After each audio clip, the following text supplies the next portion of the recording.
A family and an entire community deal with shock and outrage. A 3-year-old is caught in the crossfire of a gun battle.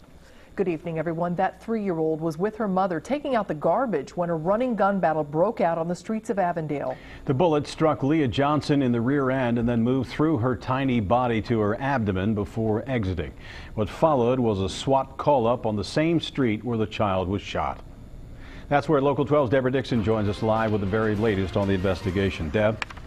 Rob, the gun battle started here on Irving Street, down at the end of Irving Street, a running gun battle. So these guys are running, they're chasing, they're shooting. They go down these stairs to another apartment building behind, another part of the same complex, where a mother said she just stepped out the back door with her 3-year-old daughter. Gunmen fired lots of bullets, judging from casings found. They didn't hit their target, but one bullet struck 3-year-old Leah Johnson in the buttocks, then moved into her abdomen before exiting.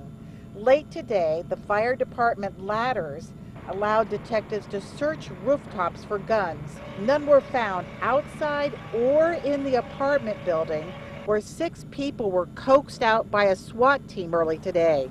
They are still being questioned. No one is charged. Persons of interest. We had reason to believe that they at least were near the incident, involved in the incident. We just don't know to what degree. If a child had not been struck, some residents say it would have been just another night in the neighborhood. Because we hear gunshots almost every night. Every night. We call the police every night. I mean, and the police will come down here and look around and then be gone. Like, you may recall the summer of 2012, the same thing happened, but it was a daytime gun battle on Blair Avenue in Avondale. 4-year-old Kyron Landrum was shot and survived. Avondale Pastor Ennis Tate says it's up to each neighborhood to draw a line in the sand.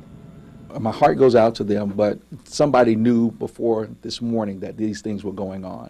Somebody should have said something sooner than now. Could we have prevented this? Yes, we could. Now that it's happened, it's still now necessary for us to go into every street, every block. Somebody take charge, somebody get involved, somebody become aware and spread the news that this is not going to be the way we're going to live on our street, in our block, in our community. Rob, some people around here are talking about a couple of things. They're saying that the guys who come up here to do bad things aren't from the neighborhood. We hear that a lot. And they're also saying that what happened last night might be in retaliation for a shooting that happened in the same neighborhood over the summer. Rob? So I want to know how the little girl is. Do you have anything on that, Deb?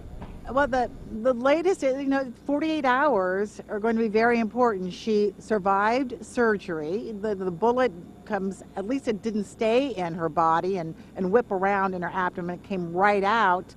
I was told that it took hours to stabilize her to even begin surgery. So, like I said, the 48 hours are going to be important, and then it's going to be a long, long recovery. Just like Kyron, that little kid on Blair Avenue, it took him so long. And you know what? He still has nightmares, Rob. And police tell us in situations like this, often the neighbors rather won't talk to them. Are people helping to stop this? Because that's what it's going to take, just as the pastor pointed out. My understanding is they're getting some anonymous phone calls, or people pouring out of their homes and identifying the people and telling them to get out of the neighborhood. No, that is not happening. Debbie Dixon, thanks very much.